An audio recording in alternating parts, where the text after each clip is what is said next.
Maaf, apakah sudah terlihat? Mas, kalau di Ibu masih ini masih belum. Coba katanya suruh double klik. Ah, udah kelihatan. Sudah kelihatan. Silakan. Mulai ya. Assalamualaikum warahmatullahi wabarakatuh. Kami di Waalaikumsalam warahmatullahi wabarakatuh. kami dari kelompok 5 izin mempresentasikan eh, materi mengenai membedah laporan keuangan bisnis dan analisa rasionya. Selanjutnya kita ketemu dulu dengan anggota kelompok kami, yaitu ada Amar, Hilsha, saya sendiri Hasna, Oktavinandes, dan Tasya. Sebelumnya kita cari tahu dulu nih bagaimana membedah laporan keuangan bisnis. Sebelumnya kita eh, kenali dulu apa sih laporan keuangan.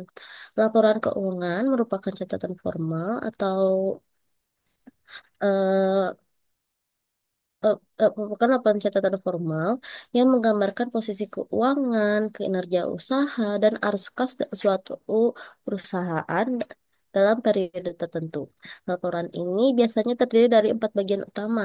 Yang pertama itu ada neraca atau balance sheet, ada laba rugi atau income statement, ada arus kas atau cash flow, dan ada catatan kaki atau footnote. Tujuan dari laporan keuangan ini tuh apa sih? Tujuan dari laporan keuangan ini itu sendiri yaitu menyediakan informasi yang relevan dan andal kepada para pemangku kepentingan seperti investor, kreditor, manajemen, dan regulator agar mereka dapat membuat keputusan ekonomi yang tepat. Nah, kan tadi dari kasih tahu ya kalau laporan keuangan itu terdiri dari 4. Nah, kalau balance sheet. Yang pertama itu ada balance sheet atau neraca. Dan sheet ini menunjukkan bagaimana aset perusahaan itu didanai, apakah dari modal sendiri atau dari hutang. Lalu menunjukkan posisi kesehatan sebuah perusahaan. Kesehatan di sini itu yaitu porsi hutangnya. Kalau misalkan dalam sebuah perusahaan itu hutangnya banyak atau berbahaya, berarti perusahaan itu sendiri kelihatan dari laporan keuangan kalau dia itu nggak sehat. Lalu untuk menunjukkan bagaimana aset digunakan untuk mendapatkan pemasukan bagi perusahaan. Jadi bagaimana perusahaan ini mengelola asetnya untuk mendapatkan profit bagi perusahaan itu sendiri. Baik. Terus ada income statement. Income statement ini tuh menunjukkan kinerja perusahaan nih dalam menghasilkan keuntungan dalam suatu periode di dalam satu periode di dalam laporan keuangannya. Lalu ada cash flow. Cash flow ini menunjukkan catatan keuangan yang masuk dan keluar perusahaan. Lalu cash flow ini terdiri dari 3 bagian, yaitu kegiatan operasional, investasi, dan pendanaan. Yang terakhir ada footnote. Dari yang tadi 3 hal yang udah kita sebutkan, balance sheet, income statement, dan cash flow. Nah, itu tuh footnote itu penjabaran dari ketiga komponen tersebut. Yang pertama ada aset. Aset ini terdiri dari liability dan equity. Nah, liability ini tuh maksudnya hutang dan equity ini tuh maksudnya modal. Kayak kalau misalkan kita mau beli sesuatu kan pasti perlu modal ya atau ada kas gitu. Kalau kayak gitu paling kita hutang. Nah, perusahaan ini juga sama. Perusahaan itu kok bisa berjalan kalau misalkan dia ada aset. Nah, aset dari perusahaan ini terdiri dari liability dan equity itu sendiri. Important keywordnya itu kesehatan perusahaan seperti yang tadi udah dibilang. Kalau misalkan perusahaan itu eh, hutangnya eh, porsi hutangnya bagus terkendali, maka perusahaan itu sehat. Nah, sebelumnya kita lihat dulu aset ini terbagi jadi 2. Biasa kita lihat juga kan kalau misalkan di laporan keuangan. Ada yang pertama aset lancar. Aset lancar itu terdiri ya kayak tadi kas dan setara kas tuh ya kas terus atau piutang usaha yaitu perusahaan hutang ke kita dan piutang usaha ini bisa kita jadikan kas atau sama persediaan ini kalau misalkan kita jual maka bisa di cover dan dijadikan kas. Kas aset lancar itu sendiri merupakan seluruh komponen aset yang dapat dimanfaatkan kurang dari 1 tahun. Nah, habis itu ada aset tidak lancar. Aset tidak lancar ini kebalikan dari aset lancar yaitu komponen aset yang tidak dapat dimanfaatkan kalau misalkan jangka waktunya kurang dari 1 tahun atau aset tidak lancar ini aset tidak lancar ini juga bisa disebut sebagai aset yang manfaatnya dalam jangka panjang. Aset tidak lancar ini misalkan ada aset tetap ini kayak tanah, mesin, bangunan yang kalau misalkan di perusahaan itu kan dipakainya bukan kurang dari 1 tahun kan, atau gak dijual kurang dari 1 tahun, pasti akan dimanfaatkan bertahun-tahun. Atau ada aset tidak berwujud itu kayak misalkan brand kayak misalkan nama brand atau goodwill dan lain sebagainya. Yang kedua itu ada liabilitas. Liabilitas juga sama seperti aset, dibagi menjadi dua, yaitu liabilitas lancar dan liabilitas tidak lancar. Liabilitas lancar ini merupakan seluruh kewajiban perusahaan yang harus dibayarkan jangka waktunya kurang dari 1 tahun. Jadi, misalkan liabilitas lancar ini terdiri dari pinjaman bank jangka pendek. Pinjaman bank jangka pendek ini eh, pinjaman perusahaan ke bank yang temponya kurang dari 1 tahun. Eh, Utang usaha, kita berhutang ke perusahaan lain yang jangka waktunya kurang dari 1 tahun juga, yang jatuh temponya kurang dari 1 tahun juga, dan utang-utang lain sebagainya. Yang kedua ini liabilitas tidak lancar, yaitu eh kembalikan dari liabilitas lancar seluruh kewajiban perusahaan yang akan dibayarkan lebih dari 1 tahun, atau istilahnya yang jatuh temponya lebih dari 1 tahun. Yang liabilitas tidak lancar ini terdiri dari pinjaman bank jangka panjang yang temponya lebih dari 1 tahun, atau utang jangka panjang lainnya kayak obligasi, eh, atau surat-surat utang lainnya. Nah, selanjutnya itu ada atau ekuitas. Ekuitas ini sebenarnya kalau misalkan kita lihat di laporan keuangan tidak dibagi menjadi dua, tapi kalau di situ eh, yang, yang akan kita bahas itu kita bagi jadi dua terlebih dahulu. Yang pertama itu ada modal saham dan modal tambahan di setor. Modal saham dan modal tambahan di setor ini merupakan modal yang dari luar perusahaan, yang disetorkan ke dalam perusahaan. Nah, kalau yang pertama modal saham itu kalau misalkan nih Amar sebagai founder sebuah perusahaan, nah dia buat ngerunning perusahaannya dia menyetorkan dulu nih modalnya. Nah, itu tuh modal yang Amar setorkan itu namanya modal saham. Modal dari kantong investor yang dari kantong investor dari luar perusahaan masukkan ke dalam perusahaan. Lalu ada modal tambahan di setor. Modal tambahan di setor itu kalau saya misalkan perusahaan Amar nih udah berjalan 1 tahun, 2 tahun, 3 tahun gitu, terus di tengah-tengah running butuh modal tambahan nih. Nah, itu jatuhnya modal tambahan di setor. Nah, habis itu ada saldo laba atau retained earnings. Retained earnings ini profit perusahaan yang dimanfaatkan kembali untuk ekspansi perusahaan. Kayak misalkan perusahaan Amar nih sudah membuat profit nih. Nah, membuat profit atau keuntungan. Nah, sebagian keuntungan ini nanti dipakai lagi eh, untuk meningkatkan untuk ekspansi perusahaannya Amar. Nah, kalau misalkan udah sukses, udah lebih baik lagi, nah nanti keuntungannya dipakai lagi untuk perusahaan lagi. Jadi terus-menerus berputar kayak gitu. Selanjutnya akan dijelaskan oleh teman saya. Oke, thank you Hasna. Selanjutnya kita coba masuk ke laba rugi atau income statement ya, di mana di laba rugi ini memiliki rumus yaitu profit sama dengan pendapatan dikurangi beban. Nah, di laba rugi ini masuknya ke laporan yang menunjukkan kinerja perusahaan ya selama periode tertentu, misalnya kuartal atau tahunan. Nah, jadi di laporan ini itu nunjukin apakah perusahaan bisa menghasilkan keuntungan atau kerugian nih pada periode tersebut. Next. Oke. Yang pertama kita coba masuk ke penjualan dulu. Nah, penjualan orang-orang itu biasanya kan dagang, gua omsetnya segini, gue omsetnya segini, oke gede, tapi ya nggak bisa dibanggakan juga kalau omset gede, misalnya operatingnya kecil. Nah, di sini tuh makanya dijabarin tahap-tahap untuk ngitung dari omset sampai laba bersihnya gitu. Nah, pertama itu dikurangi oleh beban pokok produksi atau COGS. Misalnya nih jualan kopi. Kalau jualan kopi itu kan pasti ada jualan kopinya, jualan gelasnya, jualan apa pakai airnya, susunya dan lain-lain gitu. Nah, itu tuh pertama-tama harus dikurangi beban-beban yang langsung berkaitan dengan produknya gitu. Nah, dari situ kita bisa dapetin laba kotor. Setelah laba kotor ini, di laba kotor ini biasanya dipakai untuk ngelihat apa ya, laba yang udah bisa dilihat lah bagusnya gimana gitu. Nah, setelah itu dikurangi beban operasional yang dibagi jadi beban penjualan sama beban umum data dan administrasi. Misalnya seperti beban marketing, beban air, beban listrik, seperti itu. Nah, selanjutnya yaitu laba usaha atau seringnya disebut operating income atau sering disebut juga EBIT, yaitu earnings before interest and tax. Nah, di laba usaha ini nunjukin keuntungannya dari perusahaan, dari kegiatan operasi utamanya sebelum dihitung bunga sama pajak.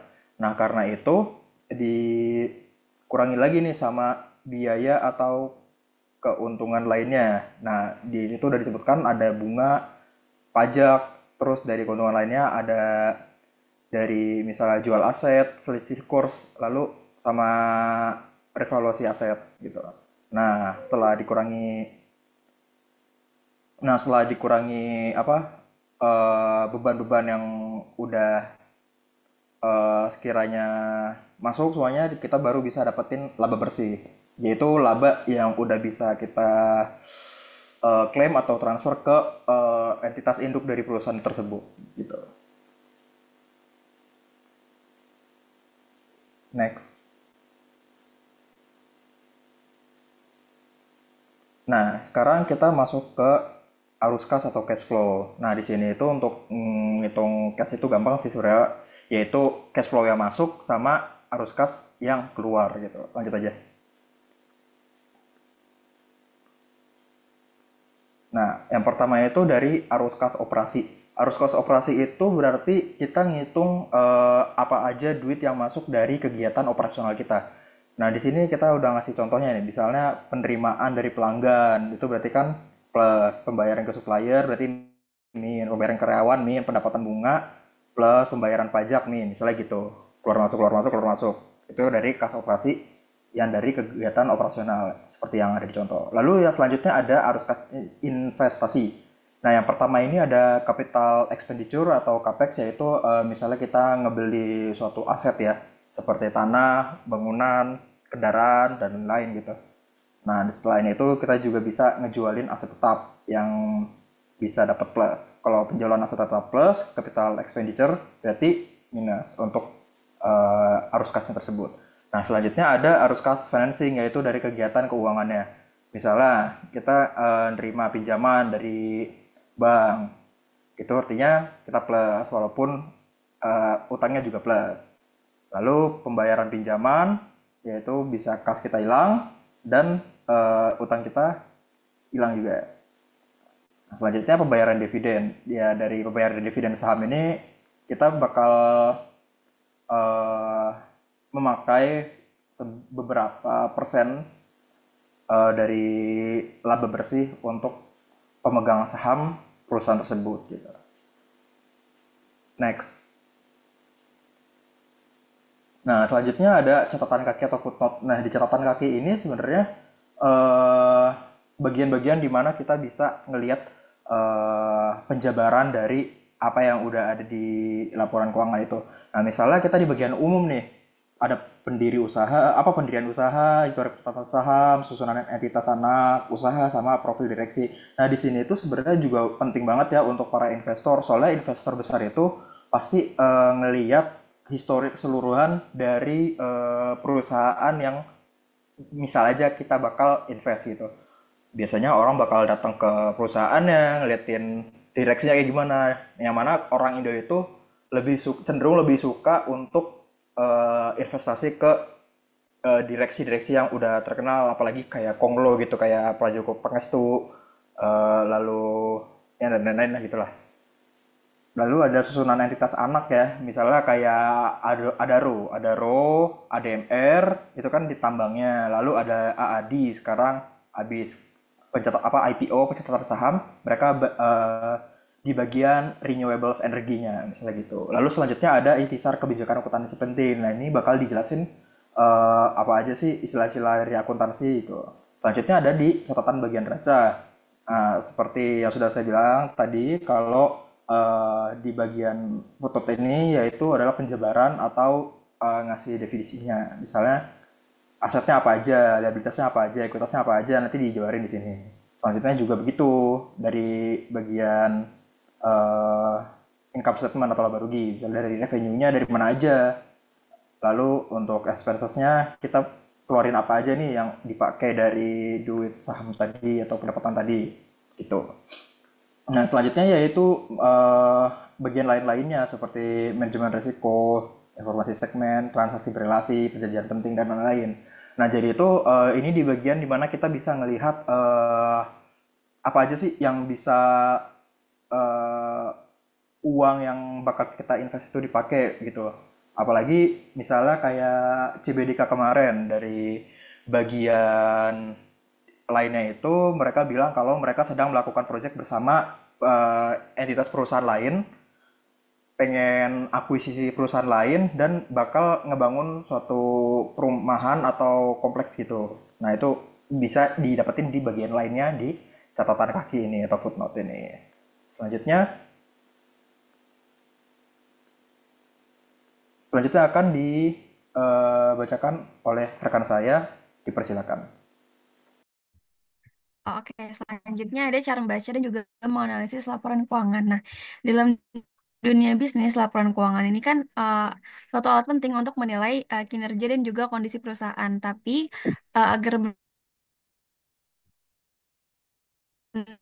agar bisa benar-benar dimanfaatkan secara efektif. Nah, di sini ada beberapa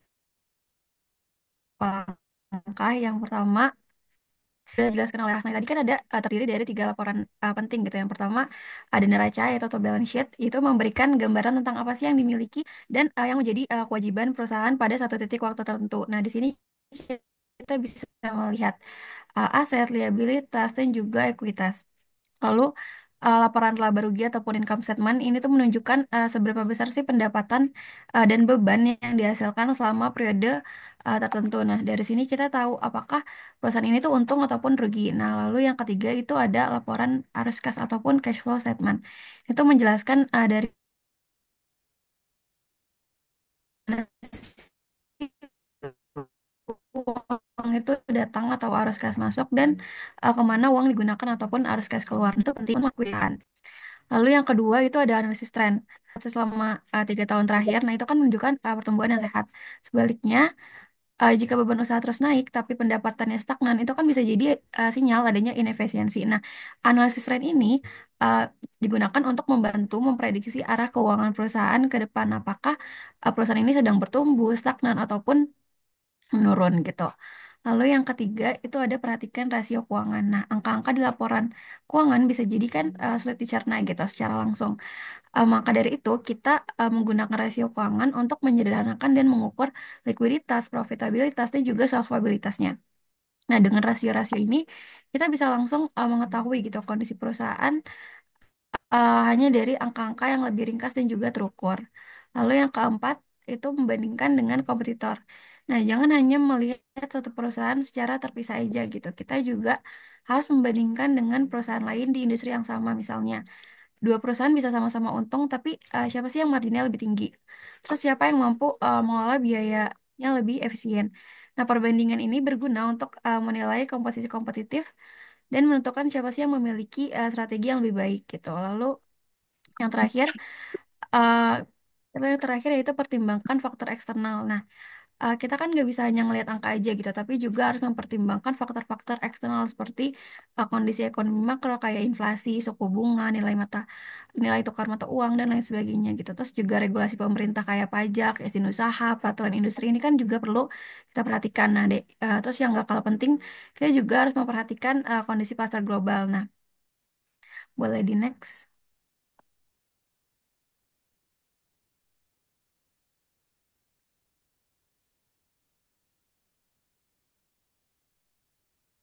Ya, selanjutnya apa sih analisis rasio itu? Boleh di next. Oke.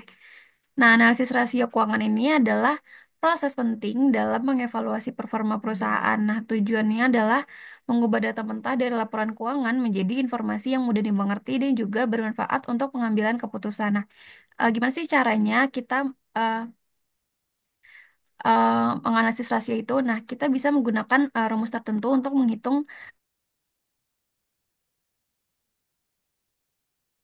rasio dari laporan laba rugi, neraca, dan juga laporan arus kas. Nah, di sini ada beberapa contoh rasio yang umum digunakan.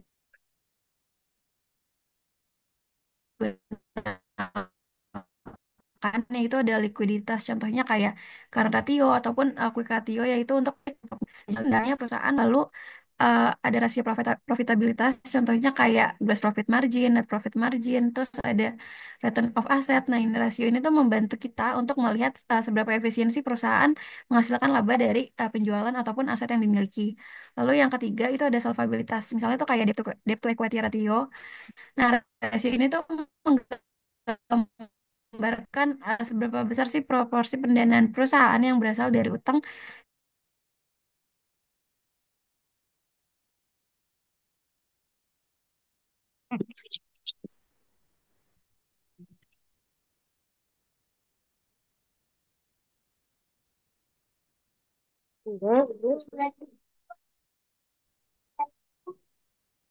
Iya.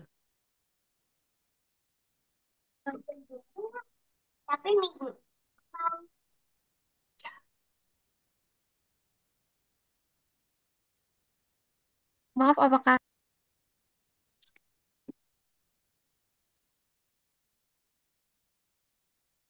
Maaf, Tasya masih putus-putus.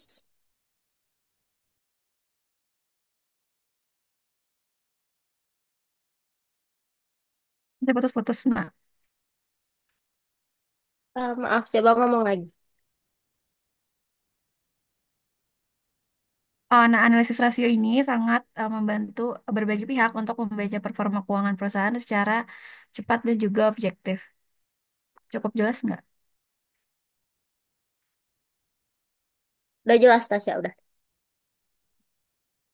Oke, boleh di next aja.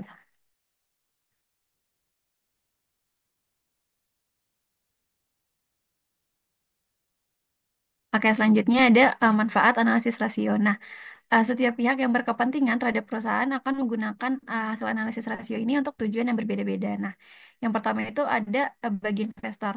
Investor akan ingin tahu gitu apakah perusahaan ini layak untuk dijadikan tempat berinvestasi ataupun tidak. Nah, mereka menggunakan rasio ini untuk menilai profitabilitas, stabilitas, dan juga potensi pertumbuhan perusahaan.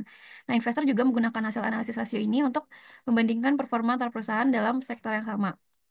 Lalu yang kedua bagi kreditor. Nah, kreditor seperti bank ataupun pemberi pinjaman ini akan melihat gitu apakah perusahaan ini mampu membayar kembali pinjamannya, terus bagaimana sih struktur modal dan juga tingkat resiko keuangannya. Nah, rasio seperti interest coverage atau coverage ratio ataupun debt ratio ini kan sangat berguna bagi kreditor gitu. Lalu yang ketiga itu bagi manajemen perusahaan. Nah, pihak manajemen ini membutuhkan analisis rasio untuk mengevaluasi efisiensi operasional dan juga pengelolaan biaya perusahaan. Nah, analisis rasio ini juga nih. Lalu yang terakhir bagi pihak regulator dan juga analis. Nah, regulator seperti OJK menggunakan rasio keuangan untuk mengawasi stabilitas dan juga transparansi perusahaan. Sedangkan para analisis keuangan membutuhkan analisis rasio ini sebagai bahan laporan analisis yang nantinya akan disebarkan ke investor publik. Seperti itu. Boleh di next.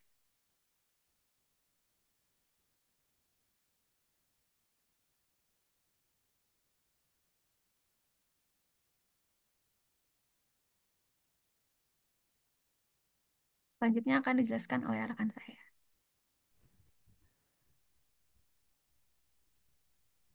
Mas Nah, tolong mundur ke slide yang eh, slide 17 kalau nggak salah.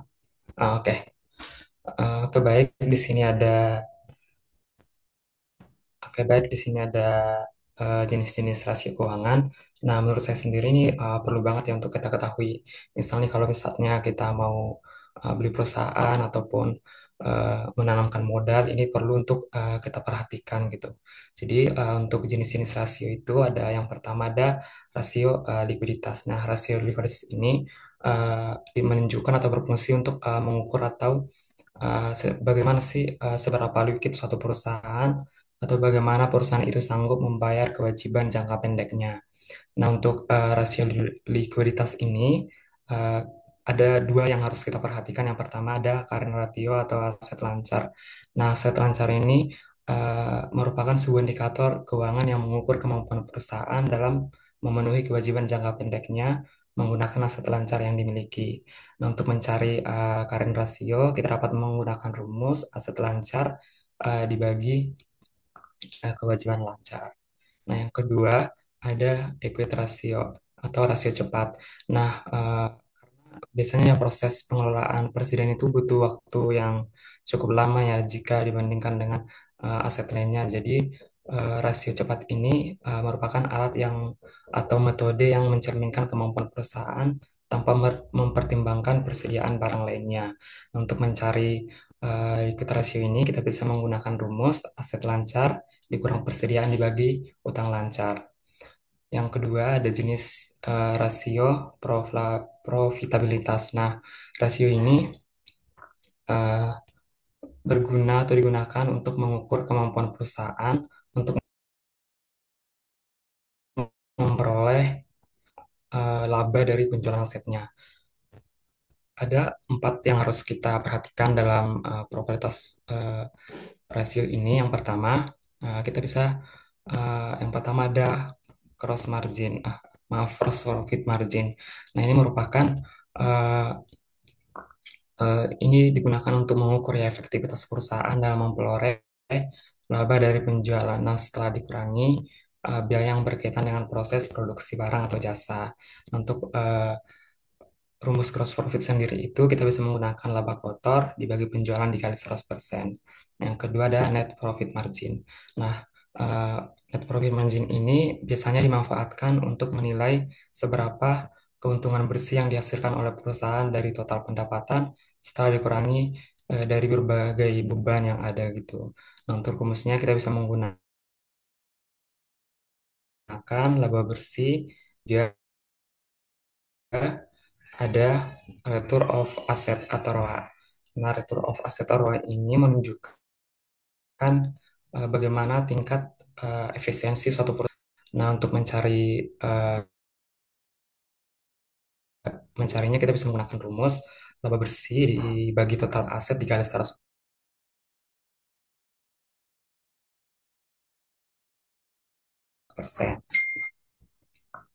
Nomor 4, properti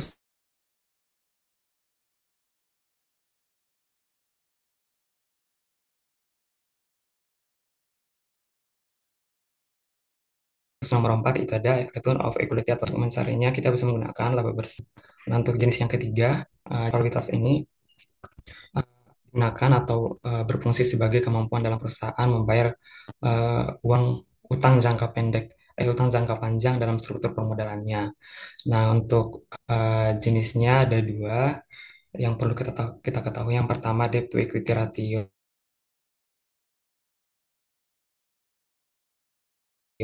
atau DER. Untuk mencarinya kita bermutas. Yang kedua ada debt to asset ratio. Nah, kita bisa mencari menggunakan rumus total utang dikali total aset.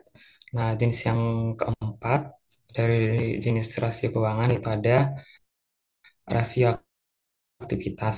Nah, untuk rasio aktivitas ini itu biasanya mengukur berapa efisien perusahaan dalam menggunakan asetnya untuk menghasilkan penjualan. Nah, untuk rasio aktivitas itu ada tiga yang perlu kita perhatikan. Yang pertama ada inventory turnover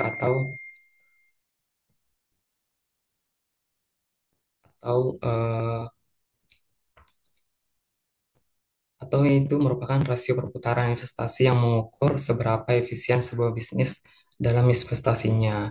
Yang kedua ada receivable turnover atau uh, bisa juga ini berfungsi atau bisa digunakan dalam menunjukkan seberapa cepat sebuah bisnis dalam mengumpulkan piutang dalam rasio perputaran piutangnya. Terus yang jenis rasio yang kelima itu ada rasio pasar. Nah, rasio pasar ini biasanya digunakan untuk uh, oleh investor untuk menilai apakah sehat perusahaan layak dibeli atau tidak. Nah, untuk rasio pasar ini terbagi menjadi dua. Yang pertama, earning per share atau EPS. Untuk mencarinya laba bersih dibagi penjualan saham beredar. Nah, terus ada price to earning ratio atau PE ratio. Kita bisa mencarinya dengan rumus harga saham dibagi EPS.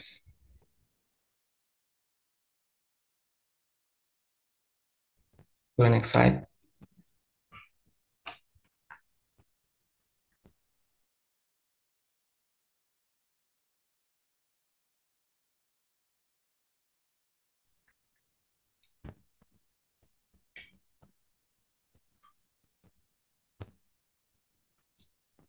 Oke, untuk selanjutnya ada metode analisis rasio. Di sini ada dua. Yang pertama ada Kame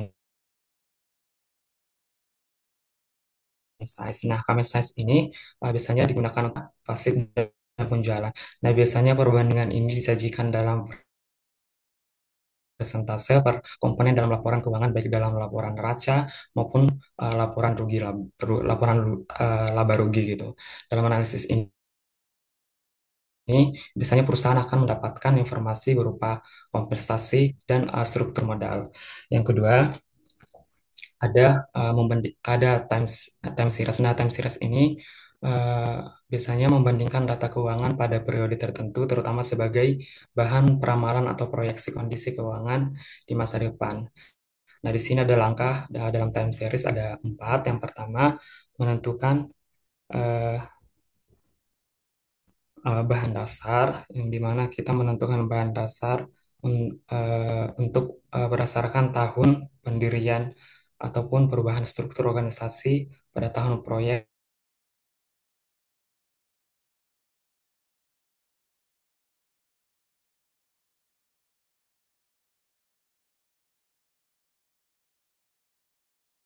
atau tahun-tahun dalam eh, tertentu yang ada. Yang ketiga, memprediksi dalam suatu perusahaan. Dan yang terakhir, kita bisa menggunakan Boleh next slide. Next slide.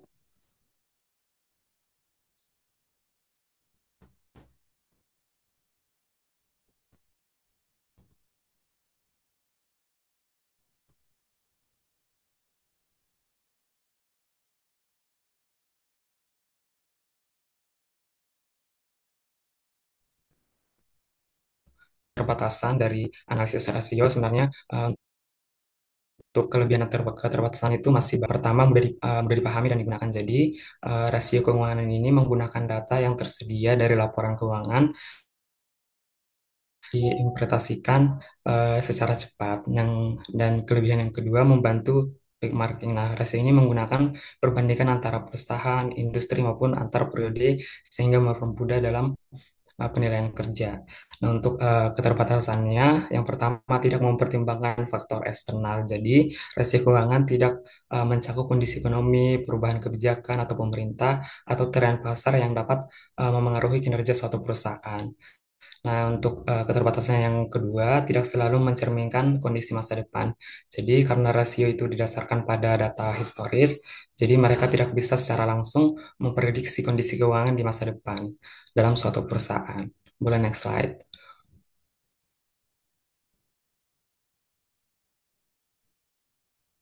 Nah, di sini ada cara untuk menginterpretasikan dari hasil rasio keuangan. Itu yang pertama ada bandingkan dengan rata-rata industri. Jadi, ini sangat membantu untuk menilai apakah kinerja suatu perusahaan di masa depan itu berada di atas ataupun di bawah ataupun sejajar dengan pesaing lain dalam sektor yang sama.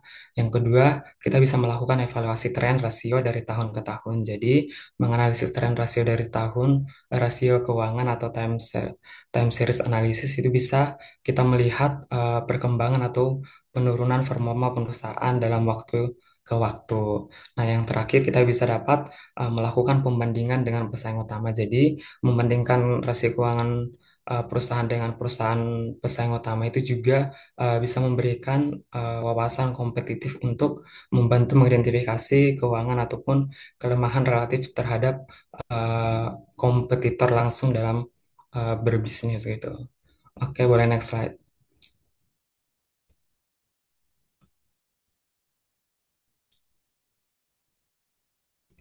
Oke, selanjutnya akan dijelaskan oleh Reka. Nah, untuk studi kasusnya, kami mengambil dari laporan keuangan PT Adaro Minerals Indonesia, di mana PT Adaro Minerals Indonesia ini berfokus pada batu bara, metalurgi, dan pemberagasan mineral.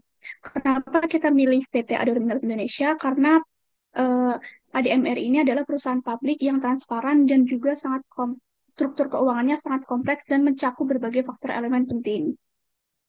Di sini bisa dilihat untuk liquidity rasionya itu mengalami peningkatan.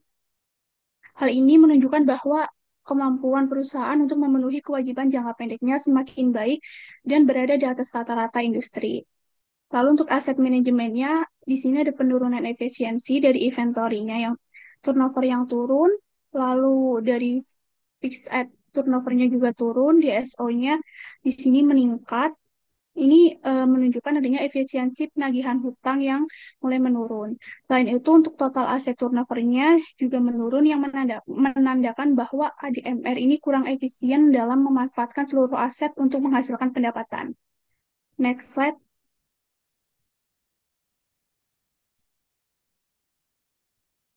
Nah, untuk probabilitasnya ini menunjukkan hasil yang campuran di mana operating margin-nya naik, yang menunjukkan efisiensi operasionalnya meningkat. Lalu untuk profit marginnya tetap stabil di angka 11%, ini menunjukkan adanya konsistensi laba bersih. Tapi untuk rasio seperti ROA, ROE, dan juga ROIC, semuanya mengalami penurunan yang menandakan efisiensi dalam menghasilkan laba dari asetnya dan juga modalnya menurun meskipun masih dalam batas yang sehat. Selanjutnya, nah, untuk solvability rasionya ini menunjukkan adanya perbaikan dari rasio yang menurun dari 56% menjadi 39%. Lalu untuk DER-nya juga menurun, DER-nya juga menurun. Nah, hal ini menunjukkan adanya penurunan ketergantungan terhadap utang yang mencerminkan struktur permodalan yang sehat. Nah, meskipun di sini time interest rate-nya menurun, tetapi nilai jualnya masih jauh di atas standar industri, yang berarti perusahaan ini masih sangat mampu membayar beban bunga. Untuk market value-nya, rasio pasarnya juga menurun secara signifikan, di mana price earning ratio-nya ini turun. Lalu untuk market book ratio-nya juga turun dan hal ini menunjukkan adanya penurunan penilaian pasar terhadap perusahaan yang bisa disebabkan oleh adanya kekhawatiran investor terhadap prospek pertumbuhan atau profitabilitas jangka panjang di perusahaan ini. Selanjutnya,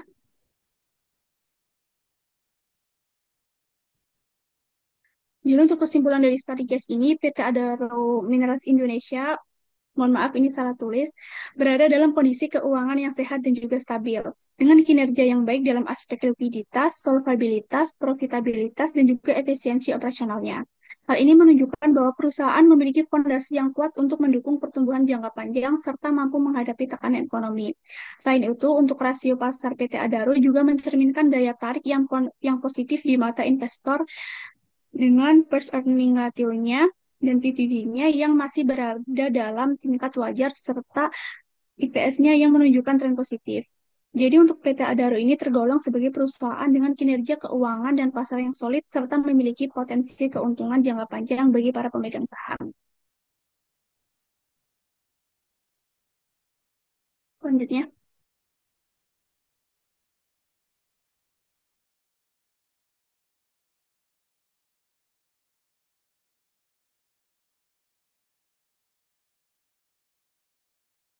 Baik, sekian dari presentasi kelompok 5. Apabila ada yang eh, oh, tanya jawab kan ya? Apabila ada yang ingin mengajukan pertanyaannya, boleh gunakan fitur raise hand terlebih dahulu.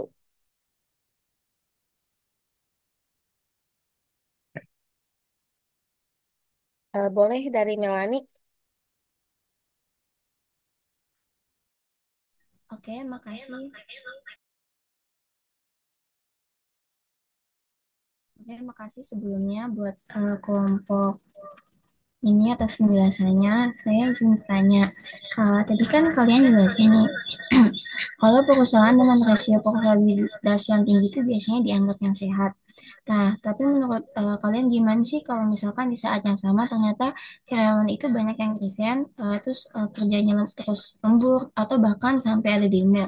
Nah, apakah perusahaan itu masih bisa disebut sehat sepenuhnya atau ada hal lain di luar laporan keuangan ini yang juga perlu diperhatikan? Apakah pertanyaannya sudah jelas? Oke, sudah jelas Melani.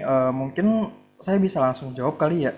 Soalnya saya lumayan bisa di bagian untuk keuangan gini. Jadi untuk seorang investor, kesehatan perusahaan itu ada kebagi jadi dua, bisa dari finansialnya, dari keuangannya, sama dari lingkungan kerjanya itu sendiri. Soalnya seperti yang sudah saya bilang pas saat pemaparan materi tadi, kalau investor itu pasti ngecek direksinya, terus bisa ngecek langsung ke lokasi perusahaannya. Itu buat apa? Itu soalnya mereka sering melakukan wawancara ke karyawannya gitu. Misalnya mereka ini kerjanya bagaimana, budaya kerjanya bagaimana, apakah mereka kayak dikecam atau ditahan gitu ijazahnya atau apa yang lainnya. Soalnya kalau mereka nggak ada kepercayaan sama direksi atasnya gitu, mereka kan pasti eh, kinerjanya nggak maksimal gitu. Nah, misalnya kayak tadi contohnya nih, misalnya karyawan resign itu pasti ada banyak masalahnya dong, bisa dari gajinya atau dari bullying dari atasannya dan lain-lainnya gitu. Nah, di mana ini juga bakal ningkatin tingkat turnover tadi, yaitu di mana kita tuh butuh terus-terusan karyawan baru, di mana kalau karyawan baru itu kan perlu pelatihan. Pelatihan itu mahal dan juga lama banget, nggak cuma sehari dua hari bisa tek nyampe, apalagi kayak di pertambangan gitu. Itu eh apa namanya, pengalaman itu emang segalanya banget kalau di pertambangan dan manufaktur. Nah, karena itu dari banyaknya tingkat resign dan turnover tadi itu bisa jadi gak efisien untuk produktivitas perusahaannya itu, apa, perusahaan tersebut gitu. Nah, karena itu kita bisa nyimpulin kalau perusahaan itu bisa aja sehat secara finansial tapi tidak secara lingkungan kerjanya. Nah, biasanya orang investor itu lebih melihat di lingkungan kerjanya sih malah.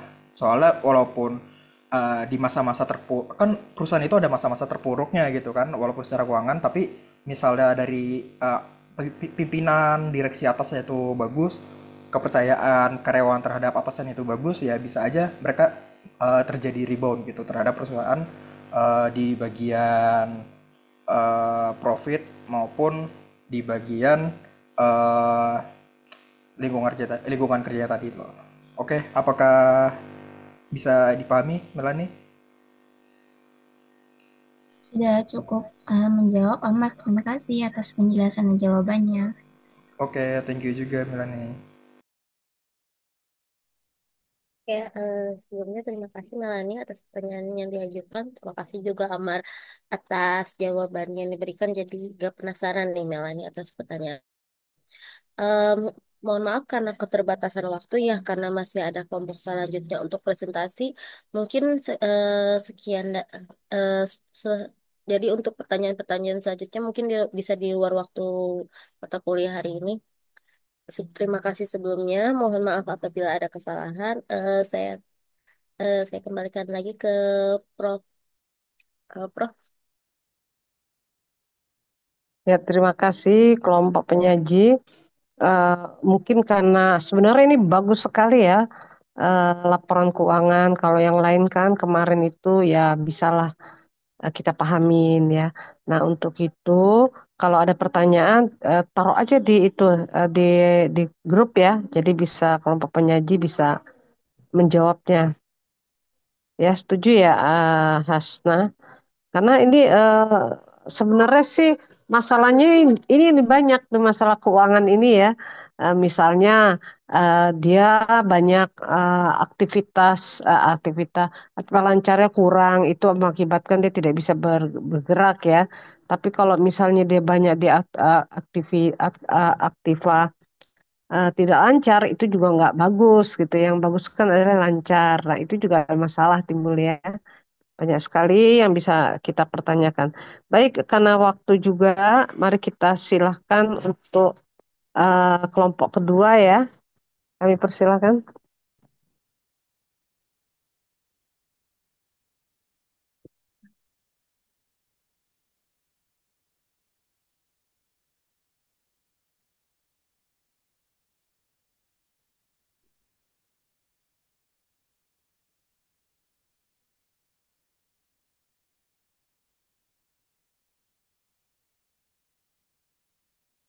Baik, sebelumnya yang terhormat Profesor Assalamualaikum warahmatullahi wabarakatuh.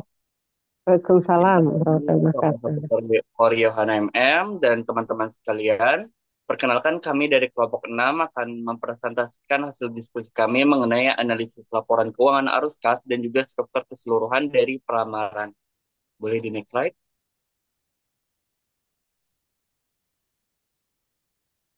Sebelum itu, perkenalkan kami dari kelompok 6 ada saya sendiri, Raihan Kamilun Amin, lalu ada Muhammad Akila, terus juga ada Reisha Almaira Anadita, lalu ada Fazah Hibatul Haki, dan yang terakhir Jasmine Lamia Safira.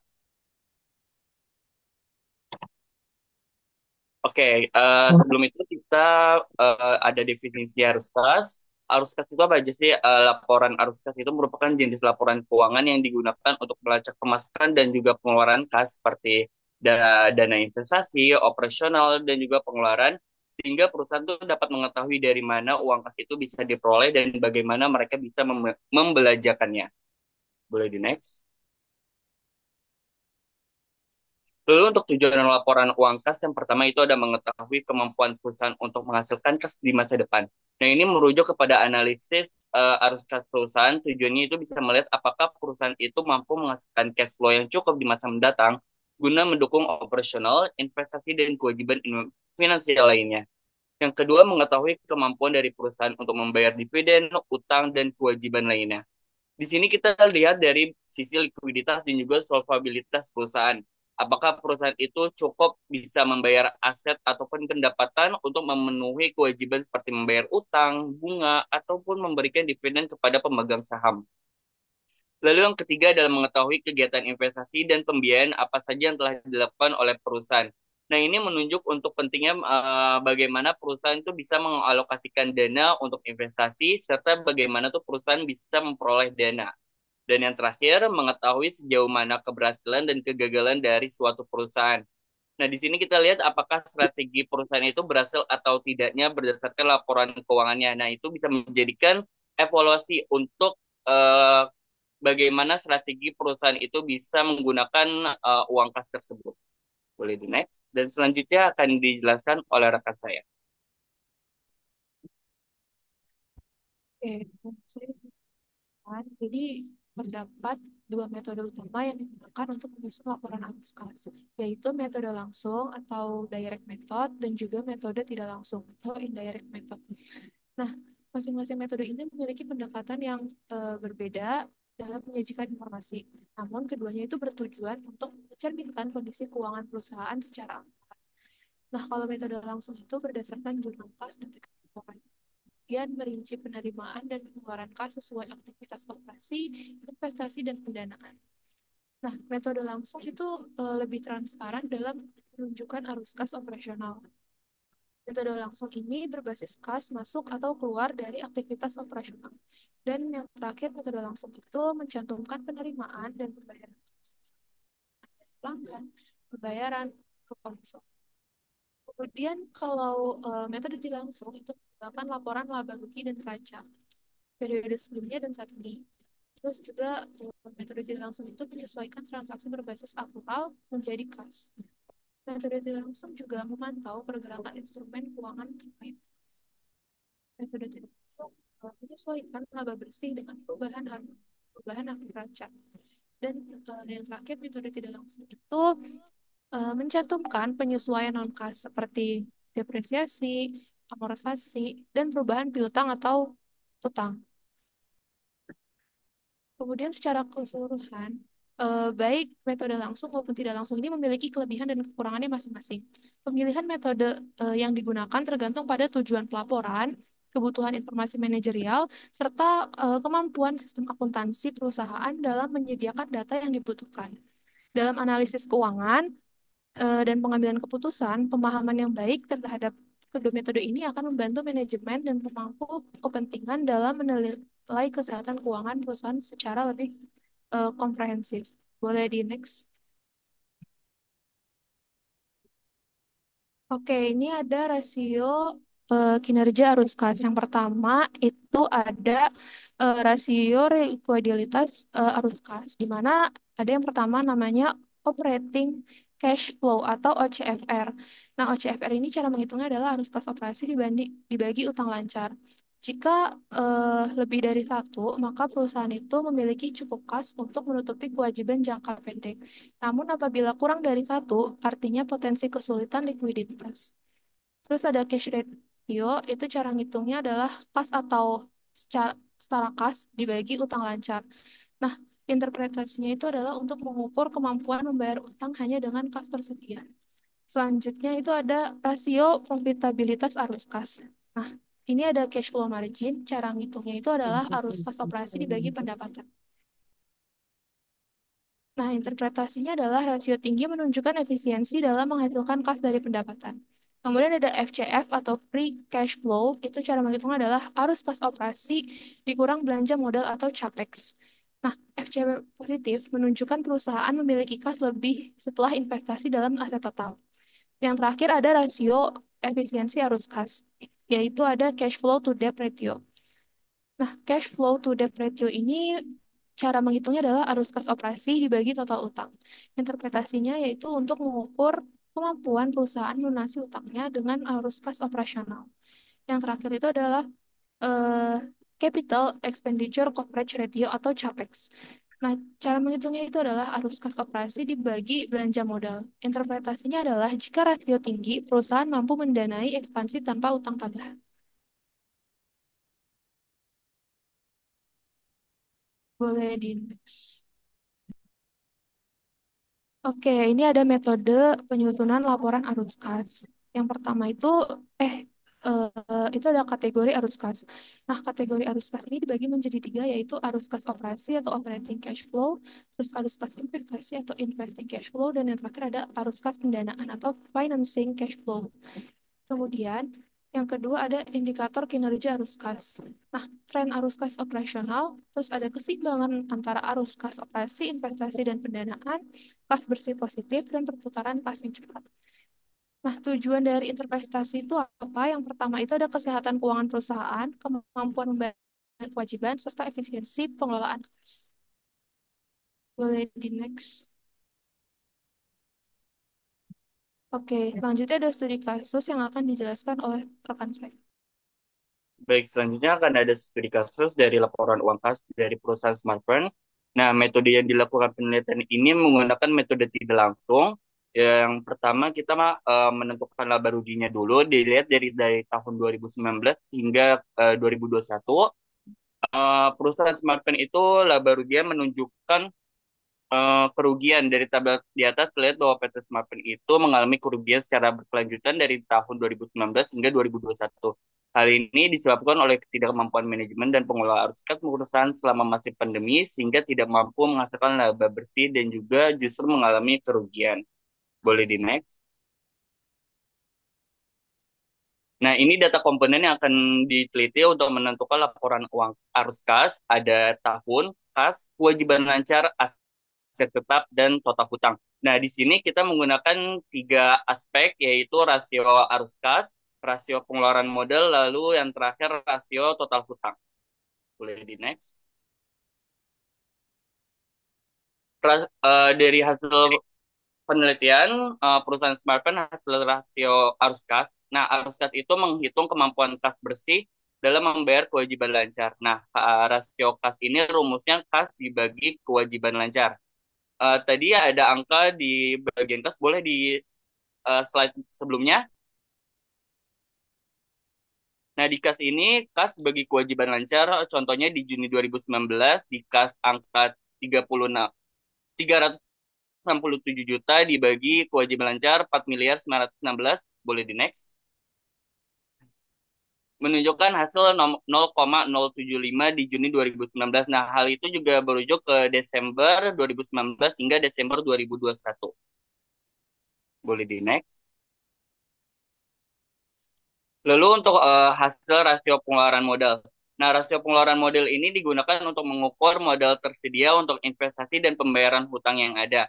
Untuk rumus pengeluaran modal itu ada di kas dibagi dengan aset tetap atau pengeluaran modal. Sama seperti contoh sebelumnya di Juni 2019 hingga Desember 2021. Nah, ini menunjukkan penurunan yang signifikan dari 0,021 hingga 0,14. Nah, hal ini menunjukkan perusahaan smartphone itu mengalami apa sih kekurangan untuk investasi dan juga pembayaran hutang yang ada. Boleh di next. Dan yang terakhir dari hasil rasio total hutang. Nah, total hutang ini menunjukkan jangka waktu pembayaran hutang oleh perusahaan dengan asumsi semua arus kas itu digunakan untuk membayar hutang. Nah, untuk rumus total hutang itu ada kas dibagi total hutang. Sama seperti rumus sebelumnya, dari Juni 2019 hingga Desember 2021, hal ini mengalami penurunannya juga yang selama signifikan dari 0,026 hingga 0,015. Hal ini menunjukkan arus perusahaan smartphone itu tidak bisa membayar hutang yang secara signifikan. Nah, dari kesimpulan dari ketiga rasio dari arus kas, pengeluaran modal, dan juga total hutang, kinerja keuangan PT Smartphone Telkom Tbk itu selama periode Juni sampai Desember 2019. Juni Desember 2019 ke 2021 tergolong kurang baik. Perusahaan itu tidak dinilai tidak mampu melunasi kewajiban lancar ataupun membiayai pengeluaran modal tanpa dana eksternal, serta tidak sanggup membayar seluruh kewajiban dengan arus kas yang dimiliki. Secara keseluruhan kondisi perusahaan itu dinyatakan tidak sehat akibat lemahnya pengeluaran arus kas dan juga utang lancar. Boleh di next. Selanjutnya akan dijelaskan oleh rekan saya. Oke, selanjutnya adalah analisa masa depan struktur keseluruhan dari Pramalan. Boleh di next? Nah, sebelumnya mari kita ketahui dulu apa sih itu pramalan atau forecasting. Jadi, pramalan atau forecasting itu merupakan cara untuk mengukur kondisi bisnis yang akan terjadi di masa mendatang. Nah, sama ini bisa dilakukan dengan metode kuantitatif dan kualitatif. Akurasinya itu bisa berbeda-beda dan biasanya pramalan itu enggak 100% bisa mendapatkan hasil yang tepat. Boleh di next. Nah, tujuan dari forecasting ini adalah untuk bisa melihat seberapa jauh sebuah proyek atau organisasi dapat berkembang pada pasar yang nantinya akan dimasuki, dan sebagai acuan dari program atau kebijaksanaan perusahaan supaya memiliki fondasi yang kuat. Nah, selain itu, tujuan ramalan juga bisa disesuaikan dengan jangka waktu yang dipakai. Seperti yang pertama ada jangka pendek atau short term. Pada periode ini, fokus dari perusahaan adalah menentukan berapa jumlah dan waktu produksi item yang dibutuhkan. Biasanya dilakukan secara harian atau mingguan oleh manajemen tingkat rendah. Nah, yang kedua itu ada jangka menengah atau medium term. Pada periode ini, perencanaan mengacu pada penentuan jumlah dan waktu untuk kapasitas produksi, umumnya dilakukan secara bulanan atau kuartal oleh manajemen tingkat menengah. Lalu yang terakhir ada jangka panjang atau long term. Pada periode ini, perencanaan jangka panjang berfokus pada fasilitas produksi dengan menetapkan jumlah dan waktu yang dapat mencakup periode tahunan hingga 5, 10, atau 20 tahun. Dan keputusan itu diambil oleh manajemen puncak. Boleh di next? Selanjutnya adalah pengumpulan data dan pemilihan data. Nah, yang pertama itu ada data historis. Ini adalah data yang dikumpulkan secara periodik pada periode waktu yang ditentukan. Misalnya harian, mingguan, bulanan, atau tahunan. Tujuannya untuk pengumpulan data ini adalah untuk mengidentifikasi pola-pola seperti tren jangka panjang, pola musiman, dan fluktuasi yang terjadi secara reguler. Dalam konteks bisnis, data ini sering digunakan untuk memprediksi permintaan, penjualan, atau pergerakan pasar berdasarkan data masa lalu. Lalu selanjutnya ada data kasual. Atau ini adalah jenis data yang mencerminkan hubungan sebab akibat antara dua atau lebih variabel. Dalam peramalan, pendekatan ini digunakan ketika variabel dependen atau yang dinamakan itu dipengaruhi oleh satu atau lebih variabel independen. Nah, contohnya itu kayak pengaruh pengeluaran iklan terhadap produk jualan. Lalu yang ketiga ada data kualitatif. Ini digunakan dalam ramalan ketika data numeric tidak tersedia atau sulit diperoleh. Metode ini mengandalkan pendapat, intuisi, atau perkiraan dari pihak-pihak yang memiliki pengalaman atau keahlian di bidang tertentu. Lalu ada data primer. Ini ada data yang dikumpulkan langsung oleh peneliti atau perusahaan untuk tujuan spesifik seperti melalui survei, wawancara, atau eksperimen. Lalu yang terakhir ada data sekunder. Ini adalah data yang telah dikumpulkan oleh pihak-pihak lain yang tersedia untuk digunakan seperti laporan keuangan, data statistik, dan publikasi industri. Boleh di next? Oke, selanjutnya akan dijelaskan oleh rekan saya. Um, Baik, saya izin melanjutkan. Jadi ada dalam peramalan bisnis itu terdapat dua jenis faktor yang dapat mempengaruhi hasil peramalan, yaitu faktor internal dan eksternal. Dan yang untuk faktor internal, elemen yang dapat dikendalikan oleh perusahaan, salah satunya itu ada kualitas dan kegunaan produk yang mencakup bagaimana produk digunakan, alasan konsumen membelinya, potensi penggunaannya di masa depan, serta perubahan yang dapat meningkatkan nilai guna produk tersebut.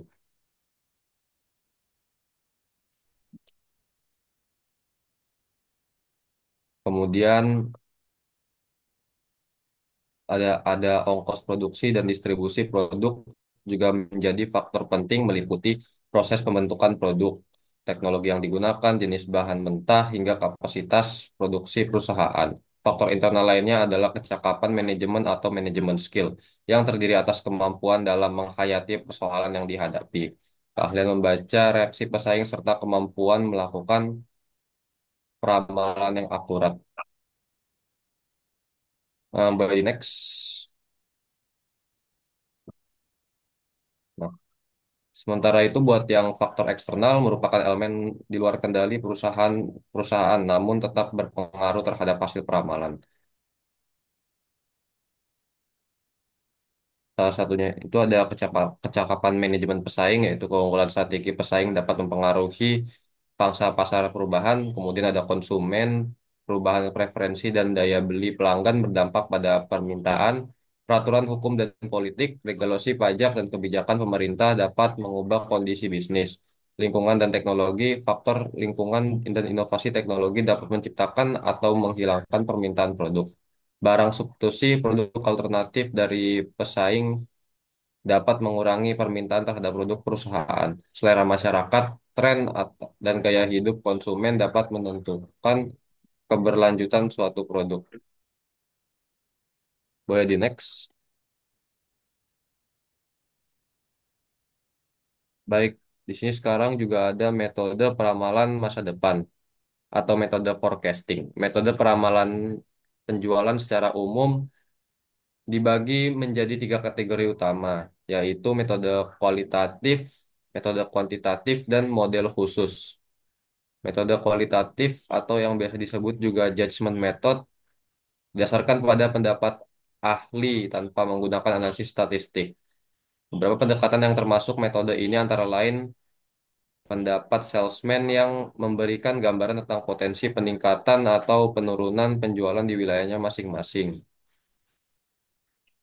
Kemudian ada pendapat sales manager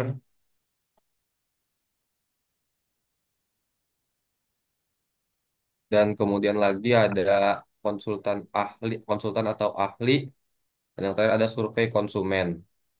Pendapat sales manager itu biasanya lebih objektif dan terukur. Konsultan atau ahli biasa akan memberi pandangan yang independen, dan survei dari konsumen-konsumen akan mengumpulkan opini dan preferensi pasar. Boleh di next.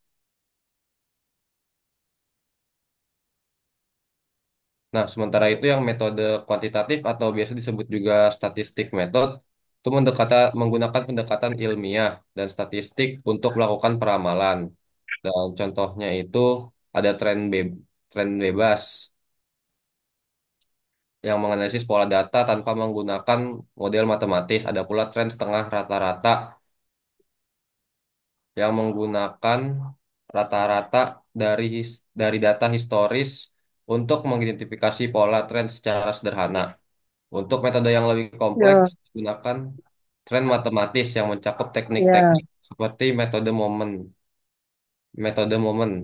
least square, dan metode regresi, yang semuanya mengandalkan rumus matematika dan mengolah data dan membuat yang prediksi yang lebih akurat. Boleh di next. Berikutnya ada model khusus yang digunakan untuk peramalan dengan kebutuhan spesifik. Misalnya analisis market share bertujuan untuk mengetahui seberapa pangsa pasar yang dikuasai oleh perusahaan. Lalu analisis produk line yang dilakukan untuk mengukur potensi dari berbagai produk dalam portofolio perusahaan. Analisis pengguna akhir juga penting untuk memahami kebutuhan, preferensi, dan perilaku konsumen yang menjadi target utama. Dalam memilih metode peramalan ini, yang paling tepat ada beberapa pertimbangan penting yang harus diperhatikan. Pertama itu ada sifat produk, karena jenis karakteristik produk mempengaruhi metode terbaik yang bisa digunakan. Kemudian metode distribusi, baik langsung maupun tidak, juga berpengaruh pada perusahaan. Juga harus mempertimbangkan ukuran perusahaan dibandingkan dengan pesaing, serta tingkat pesaing pasar. Selain itu, data historis yang tersedia termasuk kualitas dan kuantitasnya sangat menentukan hasil peramalan. Tingkat akurasi metode, kapabilitas SDM, horizon waktu perencanaan jangka pendek maupun jangka panjang, waktu tersedia, serta ketersediaan dana juga menjadi faktor penting dalam menentukan metode peramalan yang akan digunakan. Oleh karena itu, metode harus dilakukan secara cermat agar hasil dapat mendukung pengambilan keputusan yang efektif dan efisien. Selanjutnya akan dilanjutkan oleh rekan saya.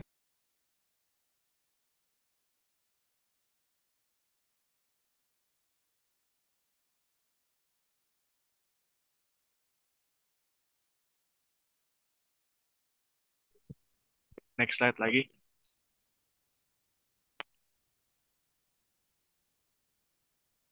Nah, baik, sekarang saya akan mempresentasikan mengenai implementasi dan pengambilan keputusan pada peramalan bisnis ini.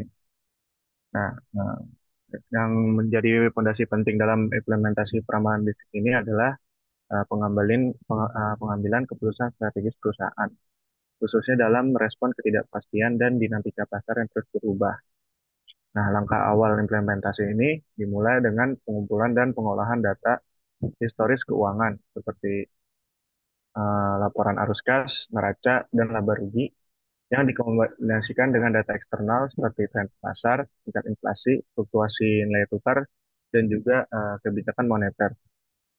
Data-data ini kemudian dianalisis dengan pendekatan kuantitatif seperti time series analysis, seperti ARIMA atau exponential smoothing, eh, untuk mengidentifikasi pola musiman dan tren, serta juga menggunakan algoritma machine learning seperti LSTM atau random forest yang bisa menangkap hubungan nonlinear dan kompleks antar variabel.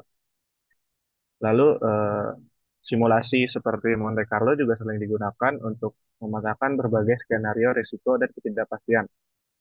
Dalam hal integrasi data dan penyajian informasi, perusahaan banyak mengandalkan sistem ERP seperti SAP dan Oracle, serta predictive analytics tool seperti Python, Power BI, atau Tableau.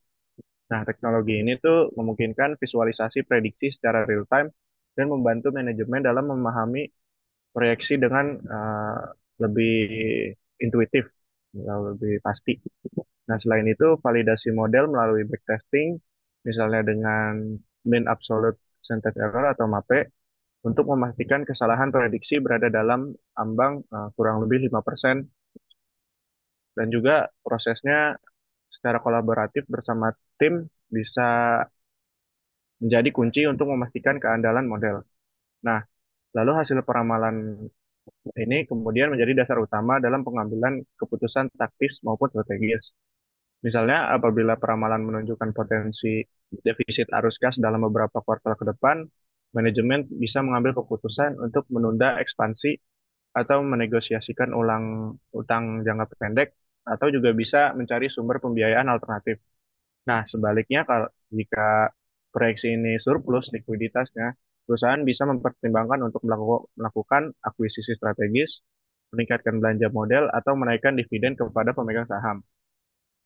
Namun keputusan ini tidak bisa diambil hanya berdasarkan angka saja, melainkan juga melalui analisis sensitivitas terhadap variabel krusial, seperti yang eksternal itu seperti perubahan tingkat suku bunga, volatilitas harga bahan baku, atau fluktuasi permintaan pasar.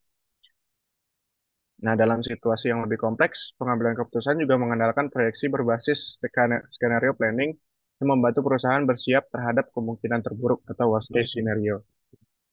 Nah, tantangan utama dalam implementasi peramalan atau forecasting ini terletak pada faktor eksternal yang sulit diprediksi, seperti krisis geopolitik, gangguan rantai pasok global, atau perubahan regulasi yang tiba-tiba. Nah, oleh karena itu, perusahaan perlu mengadopsi pendekatan yang lebih adaptif, seperti rolling forecast dan adaptive forecasting. Next slide.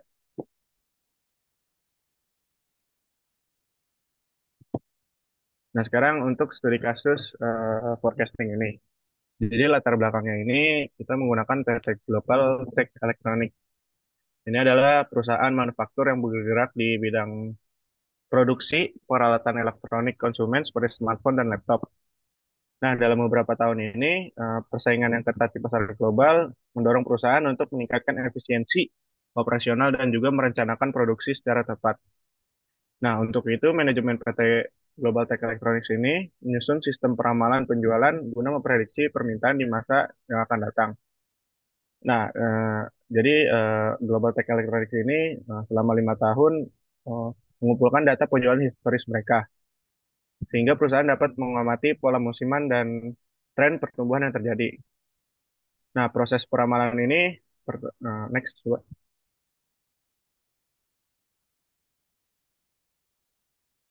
Next slide. Nah, proses ini dimulai dengan pembersihan dan verifikasi data dulu agar kualitas data yang digunakan lebih optimal. Nah, lalu data tersebut kemudian dianalisis menggunakan metode kuantitatif, antara lain dengan memanfaatkan exponential smoothing atau trend least square. Nah, habis itu sehingga manajemen itu bisa melihat kecenderungan kenaikan atau penurunan secara lebih stabil. Kedua metode ini menggunakan metrik evaluasi seperti MAT dan MAPE untuk mengukur seberapa jauh prediksi mendekati nilai aktual. Lalu hasil analisis peramalan ini menunjukkan bahwa pada musim liburan dan periode tertentu di akhir tahun, penjualannya diprediksi meningkat sekitar 12-15% dibandingkan dengan penjualan normalnya. Misalnya jika penjualan bulanan mencapai 30.000 unit, sistem peramalan ini mengindikasikan adanya peningkatan penjualan yang mencapai 33.600 di periode tersebut. Nah, ini bisa membuat perusahaan untuk mengatur jadwal produksi, stok bahan baku, dan distribusi secara efisien. Nah, lalu dengan adanya peramalan yang akurat ini, PT Global Tech Electronics mampu melakukan penyesuaian operasional secara proaktif. Manajemen bisa mengambil keputusan strategis seperti meningkatkan kapasitas produksi menjelang periode yang permintaannya tinggi seperti di liburan tadi, atau menyesuaikan strategi pemasaran untuk menjangkau segmen pasar yang lebih potensial. Next. Next, selanjutnya akan dilanjutkan teman-teman. Saya izin melanjutkan kesimpulannya. Jadi, berdasarkan analisis laporan arus kas dan peramalan keuangan, dapat disimpulkan bahwa arus kas memiliki peran krusial dalam menilai kesehatan finansial serta kemampuan operasional suatu perusahaan.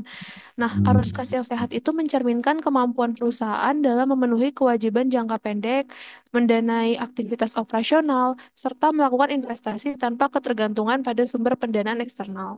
Selain itu, peramalan bisnis yang tadi udah dijelaskan oleh teman-teman saya, itu menjadi alat penting untuk membantu perusahaan mengantisipasi kondisi keuangan di masa depan dan menyusun strategi yang tepat. Dengan pendekatan yang akurat, baik secara kuantitatif maupun kualitatif, peramalan itu dapat meningkatkan ketepatan pengambilan keputusan dan mendukung keberlangsungan usaha secara keberlanjutan. Boleh di next. Oke, ini ada referensi dari materi kami yang ada di PowerPoint dan juga proposal. Referensinya dari link-link di bawah ini. Boleh di next. Oke, baik. Sekian presentasi dari kelompok kami. Apabila ada yang ingin bertanya, boleh raise hand terlebih dahulu. Oke, mungkin boleh dari Maheswara. Oke, terima kasih atas kesempatannya dan terima kasih juga atas pemaparan materinya dari kelompok 6. Nah, jadi pertanyaan saya ini, pertama apa suara saya sudah terdengar? Sudah terdengar Maheswara? Oke, pertanyaan saya adalah bagaimana perusahaan dapat memastikan bahwa struktur keseluruhan dari peramalan keuangan ini mampu mencerminkan dinamika arus kas yang realistis dan tidak sekedar menjadi prediksi optimistis tanpa dasar kas aktual. Ya, karena dalam banyak kasus perusahaan membuat forecast penjualan dan pertumbuhan pendapatan yang ambisius, namun tidak mengkaitkannya secara langsung dengan kemampuan arus kas aktual dari perusahaan itu sendiri, terutama dari aktivitas operasional. Nah, jadi apa sudah ngerti, apa sudah terjawab, apa sudah dapat pertanyaannya? Oke, kami sudah mendapatkan poinnya Maheswara. Makasih atas pertanyaannya. Mungkin boleh dilanjut sama yang raise hand. Dia Ratu mungkin. Terima kasih kelompok 6 atas kesempatannya dan penjelasan presentasi tadi. Jadi kalian sempat membahas terkait peramalan-peramalan bisnis gitu kan. Nah, peramalan bisnis itu kan untuk memprediksi kondisi masa depan ya. Apalagi itu juga bisa digunakan dalam dukung pengambilan keputusan. Namun metode forecasting itu kan tetap memiliki resiko adanya kesalahan prediksi. Apalagi kalau misalkan ada kejadian-kejadian yang nggak diduga kayak pandemi ataupun geopolitik. Nah, pertanyaannya itu seberapa besar sih ketergantungan perusahaan terhadap hasil peramalan bisnis itu, dan bagaimana seharusnya perusahaan bisa mengantisipasi ketidakpastian itu. Terima kasih. Oke, terima kasih dia Ratu atas pertanyaannya. Oke, mungkin Adit boleh dilanjut. Mau tanya apa? Oke, Min, gue mau nanya nih,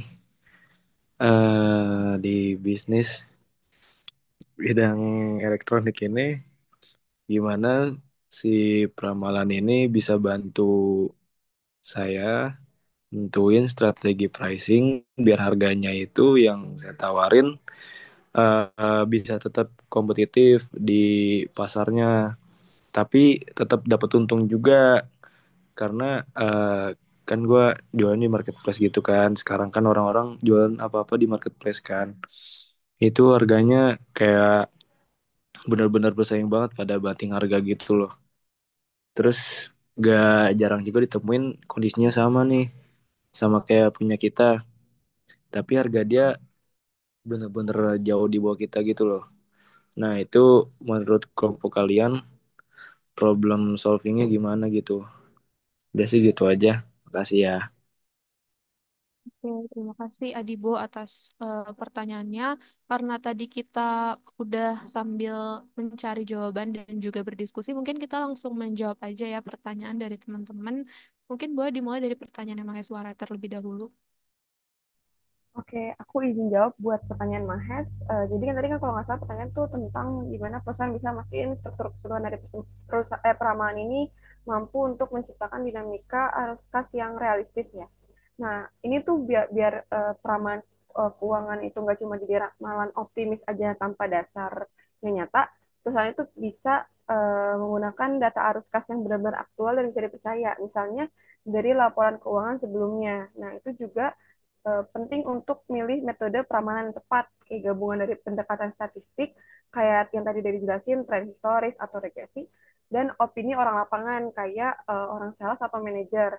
Nah, dari hasil ramalan ini juga harus dicek lewat rasio arus kas, seperti kemampuan bayar utang jangka pendek, atau apakah ada kas yang tersisa setelah investasi.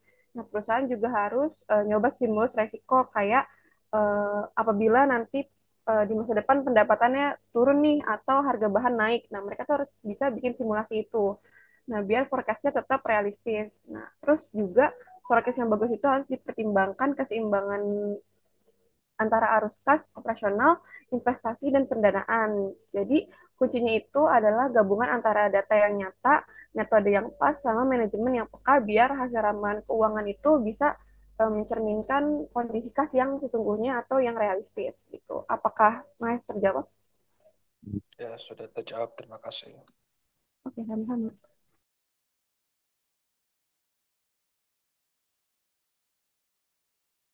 Mungkin pertanyaan selanjutnya bisa dijawab oleh rekan saya yang lainnya.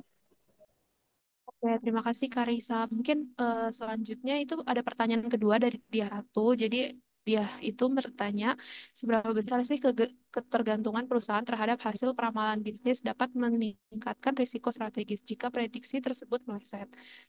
Gimana seharusnya perusahaan mengantisipasi ketidakpastian ini? Nah, jadi poin yang pertama itu adalah memang ketergantungan tinggi terhadap forecasting itu artinya risiko strategis yang besar. Jadi, ketika perusahaan itu sangat bergantung pada hasil peramalan bisnis atau forecasting yang tadi udah dijelasin dalam pengambilan keputusan baik untuk produksi, investasi, atau strategi ekspansi, itu risiko strategis akan meningkat tajam. Nah, jika prediksi tersebut meleset, mengapa? Jadi ada beberapa dampak yang terjadi apabila prediksi ini meleset. Yang pertama itu akan ada overproduction atau underproduction. Terus yang kedua ada stok mati atau kekurangan stok. Yang ketiga, kehilangan peluangan pasar. Yang keempat, pemborosan sumber daya. Dan yang terakhir itu akan ada kerusakan reputasi brand akibat keputusan strategi yang tidak adaptif. Ini contohnya ketika pandemi COVID, itu tuh banyak banget perusahaan retail dan manufaktur yang mengalami kerugian besar. Karena forecast dari permintaan itu sendiri gak sesuai kenyataan karena adanya pandemi ini gitu. Kemudian, mungkin ada cara perusahaan itu mengantisipasi ketidakpastian dalam forecasting. Yang pertama, mungkin dari perusahaan itu sendiri bisa menggunakan skenario alternatif atau skenario planning. Jadi nggak hanya mengandalkan satu skenario, tapi buat beberapa proyeksi. Contohnya kayak best case, worst case, dan juga most likely gitu. Yang kedua, itu bisa bangun sistem early warning, di mana bisa menggunakan data real time atau leading indicators kayak tren sosial, kebijakan pemerintah, harga komoditas, dan lain-lain untuk menangkap sinyal perubahan lebih dini. Yang ketiga, ada perkuat business agility. Mungkin bisa dilakukan dengan cara model supply chain yang adaptif dan juga tim lintas fungsi yang lebih cepat dalam mengubah strategi. Yang selanjutnya itu mungkin bisa dilakukan perkuat data intelligence dan yang terakhir itu bisa melibatkan intuisi manajerial. Jadi kesimpulannya dia semakin besar ketergantungan pada forecast tanpa mitigasi ketidakpastian, semakin besar juga resiko strategi yang dihadapi. Makanya keseimbangan antara prediksi data dan kemampuan adaptif perusahaan itu adalah kunci dalam menghadapi masa depan yang penuh tidak kepastian. Sudah menjawab belum ya dia? Sudah menjawab dengan jelas. Terima kasih, Jasmine dan Pak Bernal. Ya, terima kasih juga dia sudah bertanya. Mungkin boleh dilanjut pertanyaan terakhir dari Adi, Bu. Baik, saya izin menjawab pertanyaan dari Adib. Jadi peramalan dalam bisnis penjualan handphone bekas dapat membantu penjual menentukan strategi pricing yang tepat dengan menganalisis tren harga historis, permintaan pasar, dan kondisi kompetitor di marketplace. Dengan memanfaatkan data tersebut, penjual dapat memprediksi harga optimal yang kompetitif namun tetap memberikan margin keuntungan. Problem solvingnya adalah dengan menggunakan tools analitik atau machine learning sederhana untuk mengelompokkan harga berdasarkan merek, model, dan kondisi fisik sehingga penjual bisa menetapkan harga berdasarkan data pasar aktual, bukan sekedar perkiraan subjektif, serta menyesuaikan stok dan promosi agar tetap unggul di tengah persaingan harga yang ketat. Apakah sudah cukup menjawab, Adip?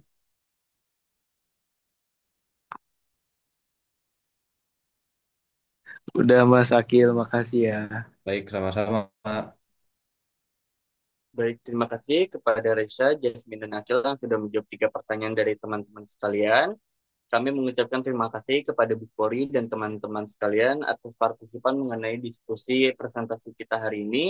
Kami akhiri, wassalamualaikum warahmatullahi wabarakatuh. Saya kembalikan kepada Bu Pori.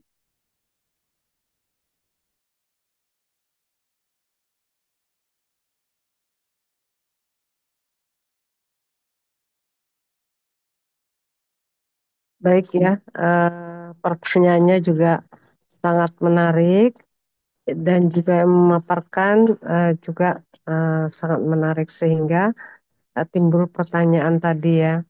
Dan semua pertanyaan ketiga tadi udah dijawab semua ya. Gimana kelompok yang bertanya atau yang bertanya? Sudah terjawab semua kan? Di mute ya? Enggak ya? Sudah, Ibu. Sudah Sudah. terjawab, Bu. Alhamdulillah. Sudah puas kan? Nggak perlu bertanya lagi ya? Baik, Insya Allah nggak kalau perlu, Bu. insya Allah udah paham ya. Soalnya kalau nggak orang bagian keuangan atau akuntansi suka ribet katanya dengan pelajaran ini ya. Kan tetapi ini bukan akuntansi tetapi laporan keuangan ya. Sehingga ya umum-umum aja ada rumusnya dan sebagainya. Yang penting kalian tahu bahwa laporan keuangan itu yang harus diperhatikan tadi saya katakan aktivitas aktivitas lancarnya ya. Karena itulah kegiatan-kegiatan memakai itu.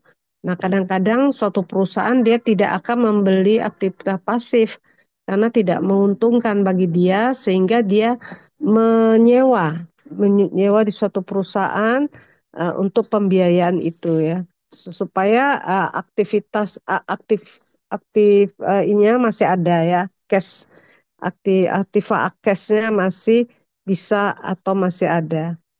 Baik, itu saja kita akhirin ya sudah jam 9.45 boleh kita akhirin. Halo, bisa kita akhiri pertemuan kita? Bisa, Bu. Diam aja berarti nggak mau ya, nggak mau diakhirin ya. Panitia Muhammad Akela. Panitia apa nih? Nah, oke. Nanti kalian tanggal 27 mau diakreditasi ya. Nah, bantulah kalau diminta sama ketua prodi beberapa mahasiswa yang harus hadir, hadir. Nanti ditanya-tanyain. Nah, kalau ditanyain supaya akreditasinya unggul, ya jangan yang jelek-jeleknya ya. Harus kompak semuanya. Baik, kita akhirin ya. Mohon maaf lahir batin. Wassalamualaikum warahmatullahi wabarakatuh dan selamat pagi. Ibu izin keluar ya. Assalamualaikum warahmatullahi wabarakatuh. Terima kasih, Bu. Ya, Terima kasih, Prof. sama-sama. Ya, sama-sama.